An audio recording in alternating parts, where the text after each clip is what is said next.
A água não deveria estar borbulhando daquele jeito. Não para uma casa onde uma criança dorme no quarto ao lado. O som vinha da cozinha como um sussurro ameaçador, um chiado contínuo que não combinava com a madrugada silenciosa. Rosa parou no meio do corredor, o balde ainda pendendo da mão direita, o pano encharcado escorrendo água suja no mármore frio. Havia aprendido, em anos limpando casas alheias, a reconhecer ruídos fora do lugar. E aquele som era errado. Tinha peso. Tinha urgência. Ela avançou 2 passos, depois mais 2, o coração acelerando sem saber porquê. O cheiro chegou antes da visão. Um vapor espesso, quente demais, carregando um odor metálico que queimava as narinas. A porta da cozinha estava entreaberta. Por uma fresta, Rosa viu a chama azul do fogão alta demais, agressiva, lambendo o fundo de uma panela enorme. A água dentro fervia com violência, saltando contra as bordas como se quisesse escapar. E então ela ouviu. Um som curto, frágil, que não era o borbulhar da água. Um gemido. Rosa largou o balde. O estrondo ecoou pela casa, mas ela não parou. Empurrou a porta com força e o calor a atingiu como um tapa. O ar parecia sólido, pesado, difícil de respirar. Sobre o balcão, muito perto do fogão, estava a cadeirinha infantil. Pequena demais para estar ali. Nela, Miguel, 2 anos incompletos, o rosto vermelho, os olhos apertados, as mãozinhas presas às laterais de plástico. Ele não chorava alto. Apenas gemia, num som baixo, como se o corpo já estivesse cansado demais para pedir socorro. A panela fervia a centímetros dele. Rosa sentiu o mundo encolher até caber naquela cena. Não pensou. Não avaliou riscos. Avançou, sentindo o chão quente sob os pés, o vapor molhando o rosto, a garganta ardendo. Com um movimento brusco, girou o botão do fogão. A chama morreu num estalo seco, mas a água continuou borbulhando, furiosa. Ela puxou a panela com as 2 mãos, o metal queimando a pele, e a arrastou para longe, deixando-a cair na pia com um estrondo ensurdecedor. A água quente espirrou, atingindo o braço dela, a dor subindo imediata, branca, mas Rosa não gritou. Miguel chorou então. Um choro alto, desesperado, que encheu a cozinha e pareceu acordar a casa inteira. Rosa o pegou no colo com cuidado, sentindo o corpinho trêmulo, o coraçãozinho disparado contra o peito dela. Ele estava inteiro. Assustado, mas inteiro. O vapor se dissipava lentamente, revelando a cozinha impecável, limpa demais, organizada demais para uma cena tão errada. Rosa encostou o menino no ombro, balançando de leve, tentando acalmar o choro enquanto a própria respiração demorava a voltar ao ritmo normal. A mão dela ardia, a pele já vermelha, mas isso não importava. O que importava era a pergunta que ecoava, insistente, impossível de ignorar. Por que a panela estava ali? Miguel não tinha força para se levantar sozinho, muito menos para arrastar a cadeirinha até o fogão. Alguém o colocou ali. Alguém ligou o fogo. Alguém deixou a água ferver, tão perto de uma criança pequena, e saiu. Rosa olhou em volta, como se esperasse encontrar uma resposta escondida entre os armários caros e os eletrodomésticos de última geração. Tudo brilhava sob a luz forte. Tudo parecia perfeito. E ainda assim, algo naquela casa estava profundamente errado.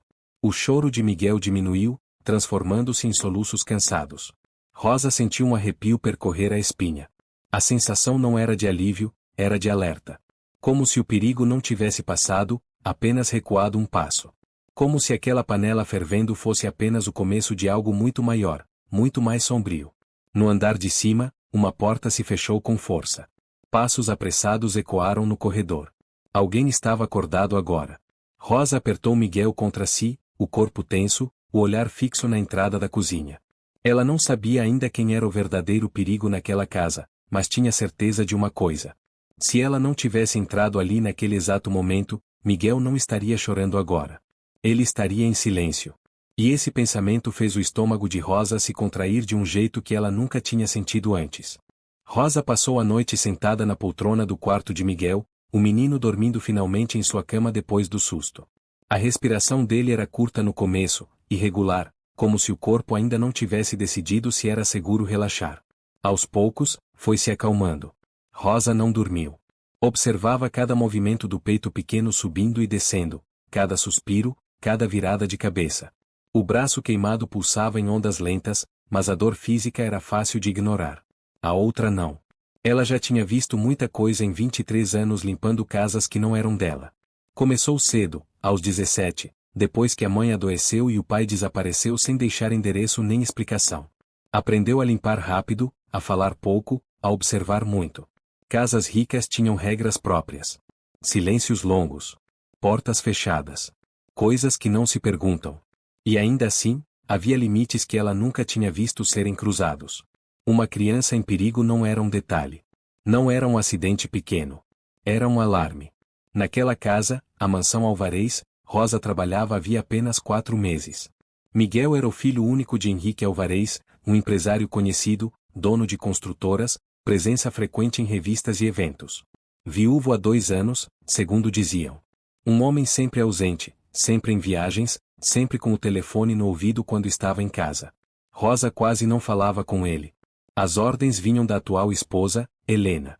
Educada, elegante, voz baixa, sorriso sempre no lugar certo. Uma mulher que parecia saber exatamente como ser vista.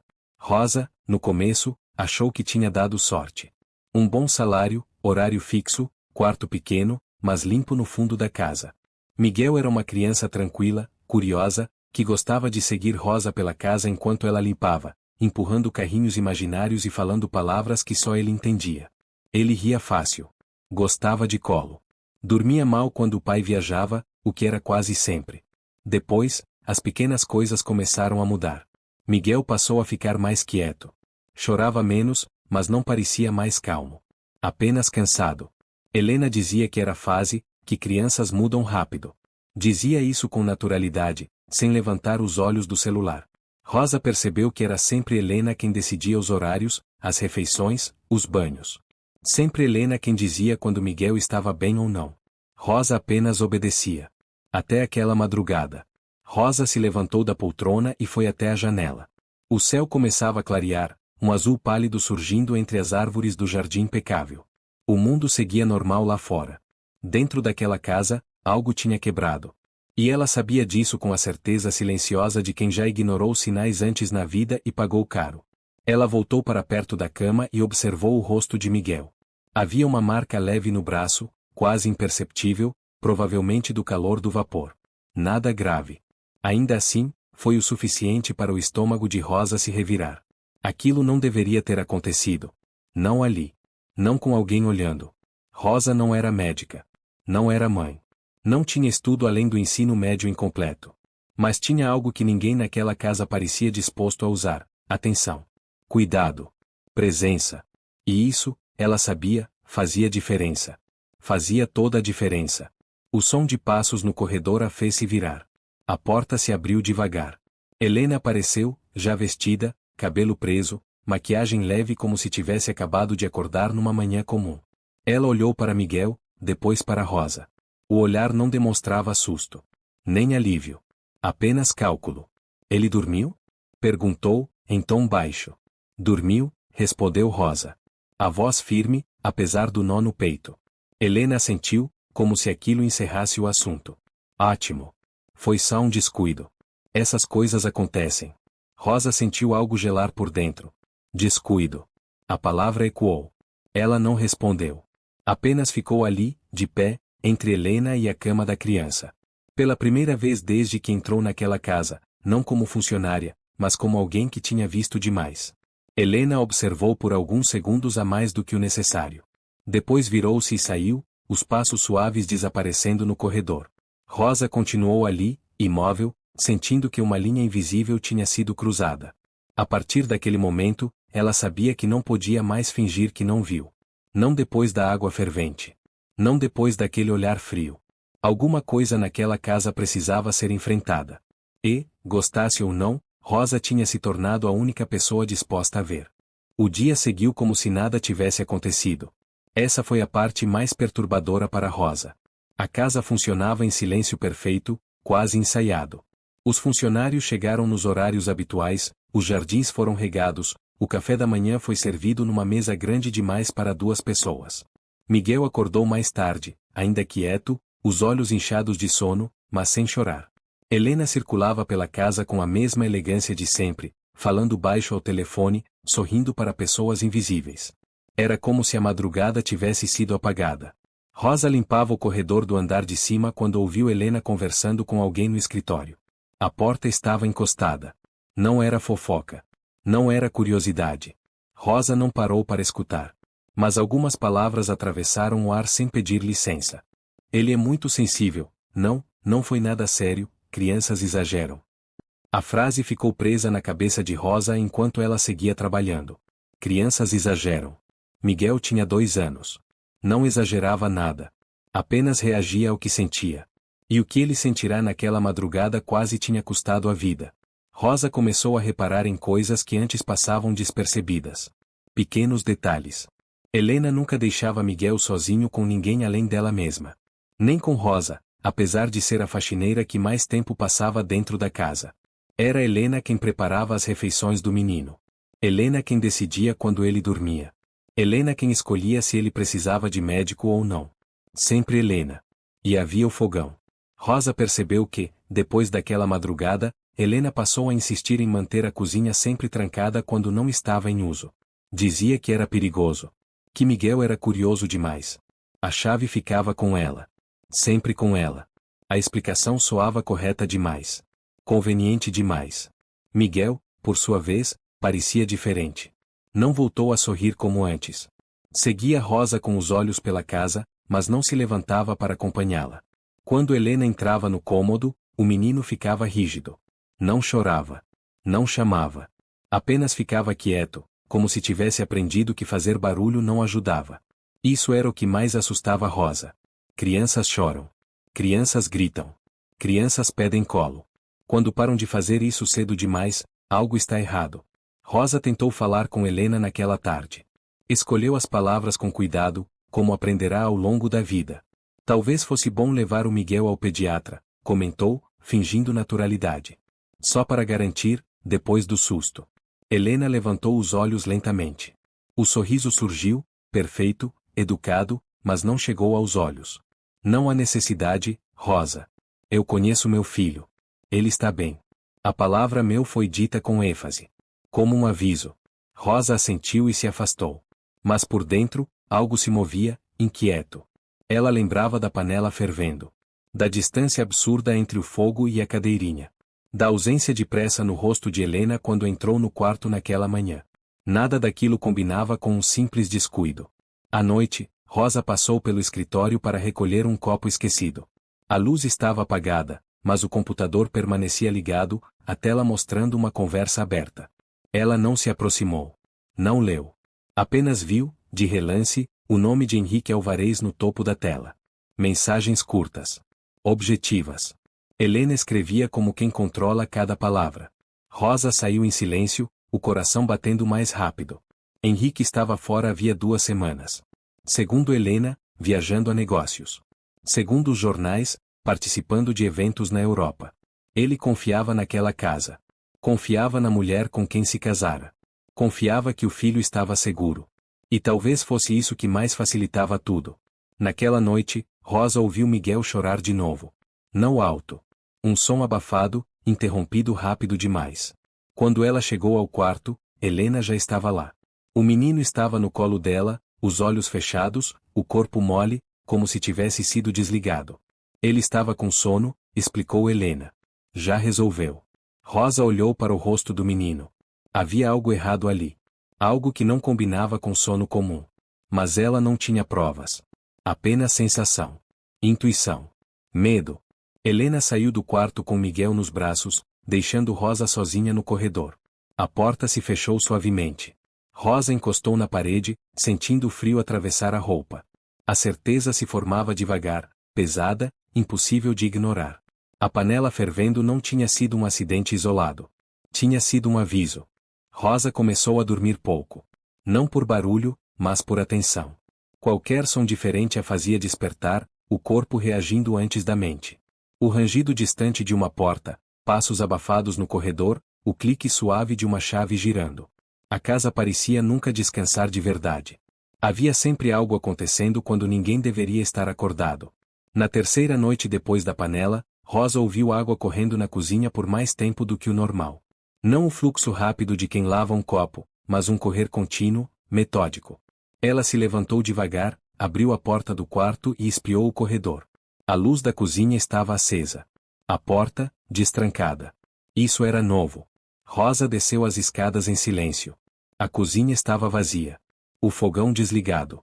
A pia molhada. Sobre o balcão, uma chaleira ainda quente ao toque. Não havia xícaras. Não havia nada para beber. Apenas a chaleira. E, ao lado, uma toalha dobrada com cuidado excessivo, escondendo algo por baixo. Rosa levantou o tecido. Era a cadeirinha infantil. Seca. Limpa. Posicionada longe do fogão. Como se alguém tivesse feito questão de deixar tudo aparentemente seguro. Organizado. Correto. O estômago de Rosa se contraiu. Aquilo não era cuidado. Era encenação. No dia seguinte, Miguel passou a manhã inteira quieto demais. Não pediu comida. Não pediu água. Não pediu colo. Apenas ficou sentado no tapete, empilhando blocos com movimentos lentos, quase automáticos. Rosa se agachou ao lado dele e falou seu nome. Ele demorou a reagir. Quando levantou os olhos, havia um vazio ali que não pertencia a uma criança daquela idade. Rosa tocou a testa dele. Quente demais. Procurou Helena pela casa. Encontrou-a no closet, escolhendo roupas para um jantar à noite. Miguel está com febre, disse Rosa, tentando manter a voz neutra. Helena nem se virou. Crianças têm febre. Não dramatize. Rosa insistiu. Talvez fosse melhor medir. Dar um remédio. Helena fechou a porta do armário com força controlada e finalmente encarou Rosa. O sorriso não veio dessa vez. O olhar, sim. Frio. Avaliador. Eu disse que está tudo sob controle. Você faz o seu trabalho e eu faço o meu. A frase ficou no ar como um aviso. Rosa assentiu e saiu. Mas agora havia algo novo. Não era mais apenas sensação. Era padrão. Controle excessivo. Repetição. Isolamento. Naquela tarde, Rosa encontrou algo no lixo do banheiro social. Um saco plástico amarrado com cuidado, jogado no fundo da lixeira.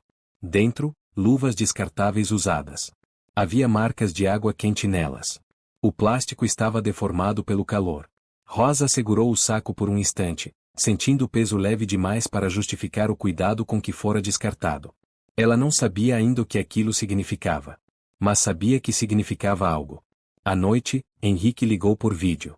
Rosa ouviu a conversa da cozinha enquanto passava pano no chão. Helena falava animada, mostrando a casa, comentando sobre o jantar que teria mais tarde. Quando Henrique perguntou por Miguel, Helena virou a câmera apenas o suficiente para mostrar o menino dormindo no sofá, imóvel, o rosto sereno demais. Ele ficou cansado hoje, disse ela. Brincou muito. Rosa parou de esfregar o chão por um segundo. Miguel não tinha brincado. Mal tinha se levantado. Depois da ligação, Helena desligou o celular e suspirou, como quem encerra uma tarefa cansativa. Rosa sentiu um nó se formar no peito. Henrique acreditava. Confiava. E essa confiança era uma proteção poderosa para Helena. Na madrugada, Rosa acordou com um som abafado vindo da cozinha. Não era água. Não era fogo. Era algo sendo arrastado. Ela ficou imóvel na cama, o coração martelando. O som cessou. Passos subiram as escadas. A porta do quarto de Miguel se abriu e se fechou de novo. Silêncio. Rosa levantou-se e foi até o corredor. Encostou a orelha na porta do quarto do menino. Nenhum choro. Nenhum som. Apenas uma respiração baixa, quase imperceptível. Ela girou a maçaneta devagar. Trancada. Rosa recuou um passo, sentindo o peso daquela constatação. Trancar uma porta não era proteção. Era exclusão. Ela voltou para o quarto e sentou na cama, os olhos fixos na parede. Agora havia provas, ainda que fragmentadas. Objetos fora do lugar. Comportamentos repetidos. Mentiras pequenas demais para serem coincidência. E, acima de tudo, uma criança ficando cada vez mais silenciosa. Se essa história está te prendendo até aqui, se algo dentro de você também sente que isso não é normal, se inscreva no canal. O que vem agora é ainda mais intenso. Rosa respirou fundo.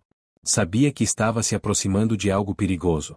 E também sabia que, a partir daquele momento, não havia mais como fingir que não via. Rosa não planejava se envolver além do que já estava envolvida. Dizia isso para si mesma enquanto esfregava o chão da lavanderia, enquanto dobrava roupas pequenas demais para o peso que carregavam, enquanto evitava olhar direto para Miguel quando Helena estava por perto.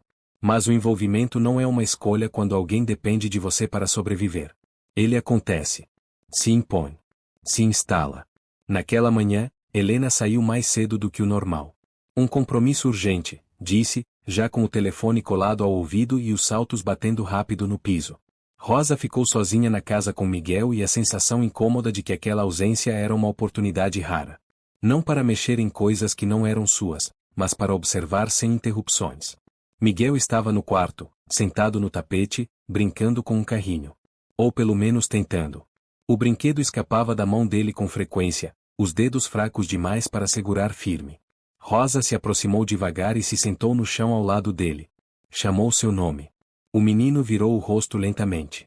Os olhos estavam opacos, como se a luz tivesse dificuldade de entrar. Ela tocou o braço dele e sentiu. A pele estava quente, úmida. Havia uma marca roxa perto do pulso, escondida sob a manga do pijama. Não parecia uma batida comum. Tinha formato irregular, como se tivesse sido pressionada por algo quente demais, rápido demais para queimar, lento demais para não deixar sinal. Rosa sentiu o estômago virar. Foi então que a campainha tocou. Ela se levantou com o coração acelerado e foi até a porta. Do outro lado, uma mulher de meia idade, cabelos presos num coque simples, postura rígida demais para uma visita casual. O olhar dela percorreu o interior da casa antes de pousar em Rosa. Você é a nova funcionária? Perguntou, em voz baixa. Rosa assentiu, desconfiada. Meu nome é Lúcia. Eu cuidei do Miguel antes de você. A frase caiu como um peso. Rosa abriu mais a porta, instintivamente bloqueando a visão do interior da casa. Lúcia entrou sem pedir permissão. Os olhos dela estavam atentos, nervosos, como os de alguém que esperava ser interrompida a qualquer momento. Eu não posso ficar muito, disse. Ela não gosta que eu apareça aqui. Ela quem? Perguntou Rosa, embora já soubesse a resposta. Helena. Lúcia respirou fundo. Eu tentei avisar o pai dele. Antes de você chegar. Tentei dizer que tinha algo errado acontecendo. Que o menino ficava estranho depois de ficar sozinho com ela. Que tinha medo da cozinha. Que chorava quando ouvia água quente. Rosa sentiu um arrepio subir pela espinha. Ele acreditou? Perguntou.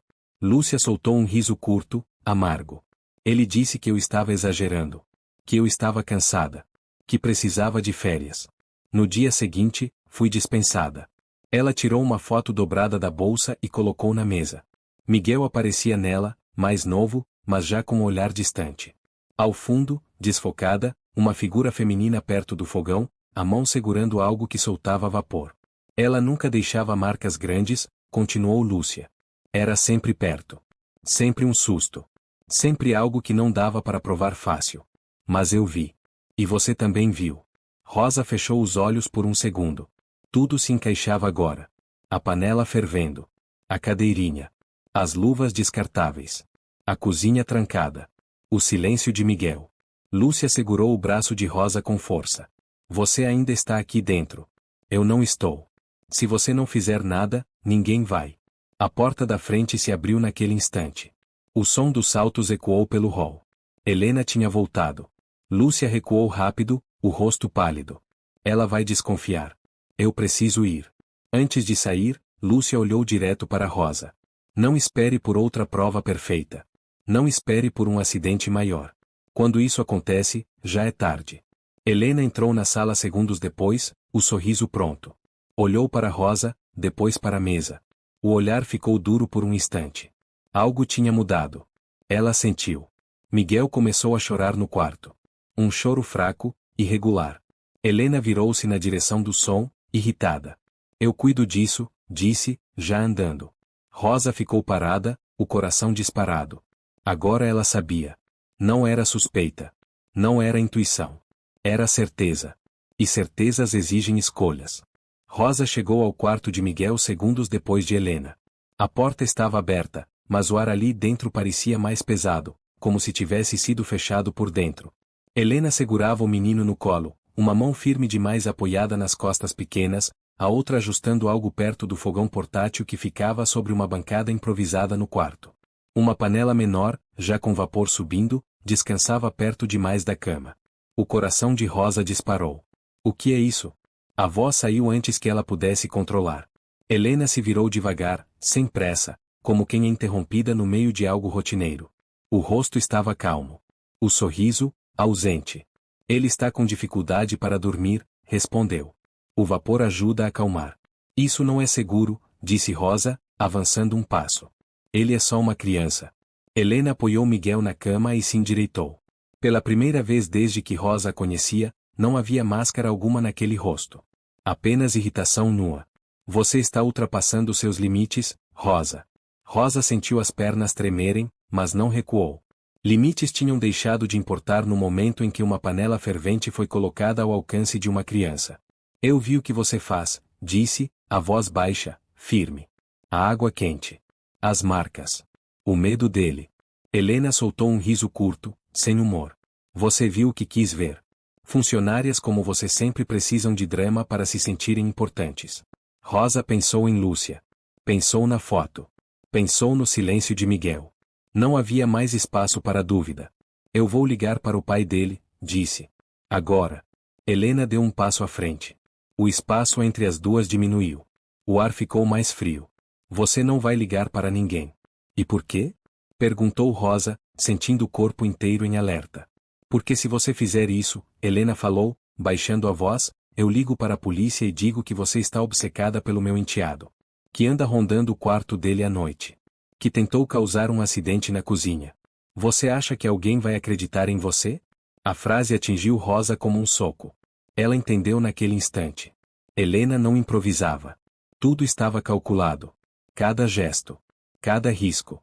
Cada mentira pronta para ser usada. Henrique confia em mim, continuou Helena. Eu sou a esposa. Você é a faxineira. Quem você acha que tem credibilidade? Miguel começou a chorar, um som baixo, quebrado. Rosa se abaixou rápido e o pegou no colo antes que Helena pudesse impedir.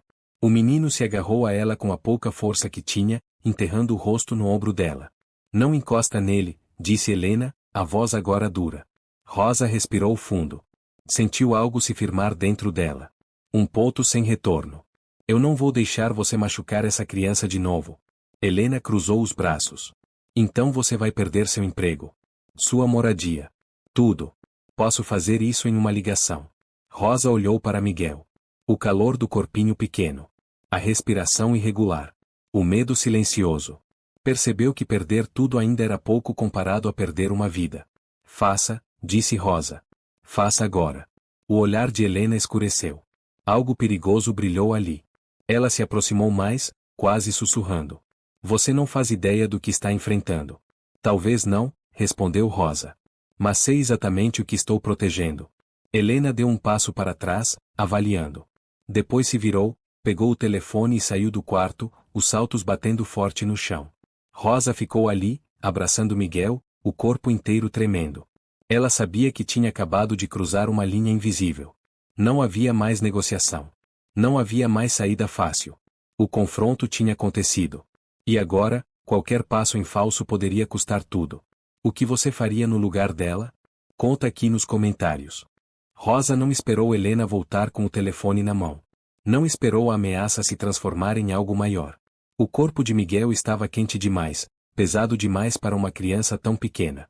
Cada minuto ali dentro parecia uma aposta perigosa. Ela atravessou o corredor com passos rápidos, o menino colado ao peito, sentindo a respiração irregular dele contra a pele. A porta da frente estava destrancada. Rosa empurrou com o ombro e saiu para o jardim, o ar frio da manhã atingindo o rosto como um choque. Miguel choramingou, um som fraco, quase sem força. Ela o ajustou melhor nos braços e correu até o portão, o coração martelando como se quisesse saltar para fora do corpo. Atrás dela, a porta se abriu com violência. Rosa! Helena gritou. Volte agora. Você está cometendo um crime. Rosa não se virou. O portão se abriu com dificuldade, rangendo alto demais no silêncio da rua ainda vazia. Ela saiu para a calçada e começou a andar rápido, depois correr, ignorando a dor no braço queimado, ignorando o fôlego curto. O telefone tremia na mão enquanto ela discava o número de emergência. Meu nome é Rosa, disse quando a ligação foi atendida, a voz falhando. Tem uma criança em perigo. Ele foi exposto repetidamente à água fervente. Ele está passando mal agora. Eu estou com ele. O endereço saiu atropelado, as palavras misturadas com o som da própria respiração. Do outro lado, a voz manteve a calma, fazendo perguntas objetivas, orientando. Rosa respondeu como pôde, olhando para o rosto de Miguel, que parecia cada vez mais distante. Uma sirene soou ao longe poucos minutos depois. O som trouxe um alívio curto, logo substituído por medo. Helena apareceu na esquina, o cabelo solto, o rosto contorcido de raiva. Você vai pagar por isso, gritou. Eles vão acreditar em mim. A ambulância parou com um solavanco. 2 socorristas desceram rápido. Rosa explicou tudo em frases quebradas enquanto Miguel era colocado na maca. Um deles mediu os sinais vitais, o outro trocou um olhar sério com o colega. A gente precisa ir agora, disse. Helena tentou se aproximar. Eu sou a madrasta dele. Ela está mentindo. Está tentando sequestrar meu filho. Um dos socorristas ergueu a mão. Senhora, por favor, se afaste. A polícia chegou quase junto com a ambulância. Um carro, depois outro. Perguntas começaram a surgir. Nomes. Documentos. Rosa sentiu o chão parecer instável sob os pés. Helena falava rápido, articulada, apontando para Rosa como se fosse uma estranha perigosa. Ela é só a faxineira, dizia. Sempre foi instável. Eu estava tentando ajudar meu enteado quando ela surtou. Rosa não gritou. Não discutiu. Apenas ficou ali, as mãos vazias agora, observando Miguel ser levado. Um policial se aproximou dela. A senhora vai precisar nos acompanhar, disse, num tom neutro. Rosa assentiu. Tudo parecia distante demais. No hospital, o cheiro forte de desinfetante a atingiu primeiro. Miguel foi levado para dentro, longe dela. Rosa ficou sentada numa cadeira dura do corredor, as mãos ainda tremendo, a roupa suja, o braço queimado começando a latejar de verdade agora que a adrenalina baixava. Minutos se transformaram em horas. Helena chegou pouco depois, agora mais contida, falando baixo com um advogado ao telefone. Ela lançou olhares rápidos na direção de Rosa, cheios de promessa. Um médico finalmente apareceu. O rosto sério. O jaleco manchado. A criança sofreu exposição repetida a calor extremo, disse. Não foi um acidente isolado. Há marcas antigas. Nós acionamos o conselho tutelar e a polícia. Helena empalideceu. Isso é um absurdo, tentou dizer. O médico a interrompeu. Senhora, precisamos que a acompanhe para prestar esclarecimentos. Rosa fechou os olhos. Não sentia vitória. Apenas um cansaço profundo, pesado, esmagador. Tudo tinha um preço. E agora ele estava sendo cobrado. Henrique chegou horas depois, o terno amarrotado, o rosto destruído. Olhou para Rosa, depois para Helena, depois para o corredor que levava à ala pediátrica. Quando finalmente falou, a voz saiu como um sussurro quebrado. O que aconteceu com meu filho? Rosa respirou fundo. Agora, não havia mais como fugir da verdade. Henrique entrou no quarto do hospital como quem pisa em território desconhecido. O cheiro forte de desinfetante parecia grudar na roupa, na pele, nos pensamentos. Miguel estava deitado na cama pequena demais para os fios e tubos ao redor. O peito subia e descia num ritmo controlado pelas máquinas, não pelo próprio corpo. A pele ainda carregava marcas avermelhadas, lembranças silenciosas do que tinha sido feito longe dos olhos dele. Henrique parou ao lado da cama e caiu de joelhos sem perceber. As mãos grandes, acostumadas a contratos e apertos firmes, tremiam ao tocar os dedos pequenos do filho. Não havia palavras que dessem conta do que sentia. Só um peso esmagador de culpa. Ele tinha confiado. Tinha ido embora. Tinha escolhido não ver. Rosa estava sentada num canto do quarto, discreta como sempre fora naquela casa. O braço enfaixado, o rosto cansado, os olhos atentos. Ela não se aproximou. Não precisava. A presença dela ali já dizia tudo. O médico explicou em voz baixa. As exposições ao calor tinham sido repetidas. Não fatais por si só, mas perigosas. Muito próximas de algo irreversível. Se tivesse demorado mais, talvez não estivéssemos conversando agora. Henrique fechou os olhos. Cada palavra era uma confirmação cruel do que ele temia. Helena tinha sido levada para outra ala do hospital sob custódia. Negou no começo. Depois, diante das evidências, ficou em silêncio. Um silêncio diferente do de Miguel. Um silêncio de quem foi finalmente visto. Horas depois, Miguel abriu os olhos. Devagar. Confuso. Mas abriu. O olhar encontrou primeiro o teto branco, depois o rosto de Rosa. Ele franziu a testa, como se estivesse tentando entender onde estava. e então estendeu a mão. Um gesto pequeno, fraco, mas consciente. Rosa segurou aquela mão como se fosse a coisa mais importante do mundo. Porque era. Henrique observou a cena em silêncio. Não havia ciúme. Não havia raiva. Apenas gratidão crua. Ele se aproximou e apoiou a mão sobre a de Rosa, formando um círculo torto, frágil, mas real ao redor do filho. Eu quase perdi ele, disse Henrique, a voz quebrando. E teria sido culpa minha. Rosa não respondeu de imediato. Quando falou, foi baixo. Você não sabia. Mas agora sabe. E isso muda tudo. Helena foi formalmente acusada dias depois. A casa ficou vazia. Grande demais. Silenciosa demais. Miguel não voltou para lá. Henrique vendeu a mansão. Comprou um lugar menor, com janelas abertas, sem corredores longos demais para esconder coisas. Rosa continuou ali. Não como faxineira. Como alguém que ficou quando era mais fácil ir embora. Miguel voltou a rir aos poucos. Um riso tímido no começo, depois mais solto. Tinha medo da cozinha por um tempo. Henrique respeitou. Aprendeu a esperar. Aprendeu a estar. Nem tudo foi apagado. Algumas marcas levariam tempo para desaparecer. Outras talvez nunca sumissem completamente. Mas havia algo novo ali. Presença. Escolha. Atenção. Porque coragem não é ausência de medo. Coragem é ver algo errado e decidir não virar o rosto. Mesmo quando isso custa caro. Mesmo quando ninguém garante que você vai sair inteiro do outro lado. Rosa podia ter ficado quieta. Podia ter feito o que sempre fez, limpar, obedecer, ir embora no fim do dia. Mas ela escolheu agir. E essa escolha salvou uma vida. Talvez você já tenha estado no lugar dela. Vendo algo errado e se perguntando se deveria falar. Ou talvez você tenha sido como Miguel. Pequeno demais para se defender. Invisível demais para ser ouvido. Onde quer que você esteja nessa história, existe uma coisa que precisa ser dita. Sua atenção importa. Sua coragem importa. Às vezes, tudo que separa uma tragédia de uma chance é alguém que se recusa a fingir que não viu. Se essa história tocou você de verdade, considere apoiar o canal ou continuar assistindo. Histórias assim precisam ser contadas. Há outro vídeo esperando por você agora. Outra história. Outra escolha. Outra prova de que, mesmo quando o silêncio parece mais seguro, é a voz de alguém comum que pode mudar tudo.